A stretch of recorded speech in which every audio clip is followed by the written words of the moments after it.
আসসালামু আলাইকুম। দেখেন আমি আমের আচার বানাবো, আপনাদের সঙ্গে শেয়ার করবো। এর জন্য চলে আসলাম। প্রথম কড়াইটাকে বসিয়ে দিয়েছি। এদিকে আমি আমগুলো টুকরো টুকরো কেটে নিয়েছি। এখানে দিয়ে দিলাম রান্না করা সাধারণ তেল, দিয়েছি হলুদ, মরিচ এবং ধনের গুঁড়ো আর তেজপাতা। তেলের উপর দিয়ে এভাবে একটু নেড়ে ফেড়ে নেব, সুন্দর করে একটু নাড়বো। দিয়ে দেবো চিনি, যে যতটুকু মিষ্টি খান সে অনুসারে চিনি দিবেন।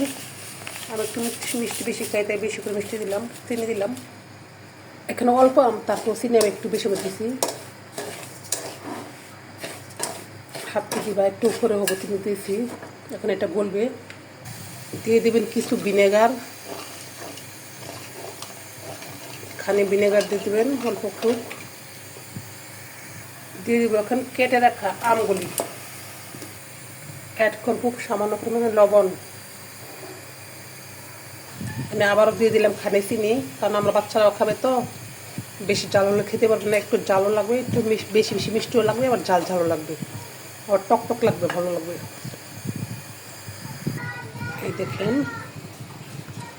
আচারের গুলো কেটে দেখছেন, আমগুলো কিন্তু আস্তে আস্তে আছে, আমগুলো ভেঙে যায়নি, ঠিক আছে। অনেকে কিন্তু বানায় আমগুলো ভেঙে যায়, আস্তে আচার হয়নি। দেখছেন আমার আমগুলো কিন্তু আস্তে আস্তে আছে, যেভাবে টুকু করেছি জাস্ট সেভাবে আছে, একটা আমও ভাঙেনি। আমি এভাবে আস্তে আস্তে আচার বানাবো।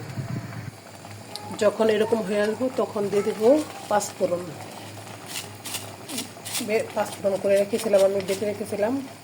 পাঁচফোড়ন দিয়ে একটু হালকা আলতোভাবে নেড়ে চেড়ে নেবো। দেখছেন একদম লাস্ট পর্যন্ত আছে, তারপর আমগুলো গলে যায়নি। এইভাবে নেড়ে চেড়ে দেবো।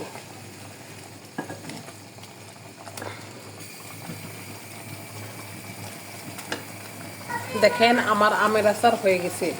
এটাকে যখন নামিয়ে নিব, যখন ঠান্ডা হবে, তখন দেখবেন এটা একবার এরকম আঠালো হয়ে গেছে। আঠালো হয়ে আমটা একবারে সুন্দর আচারে পরিণত হয়েছে আমগুলি। তারপর আমি আপনাকে আমি কিভাবে আচার কীরকম হলো তারপর আমি আরেকটা ভিডিওতে দেখাবো। দেখেন আমার আচার হয়ে গেছে আমার। দেখছেন যখন এরকম থকথকে হয়ে যাবে তখন নামিয়ে নেবেন। এখন আমি নামিয়ে নিব, আমার আমের আচার হয়ে গেছে। আসসালামু আলাইকুম।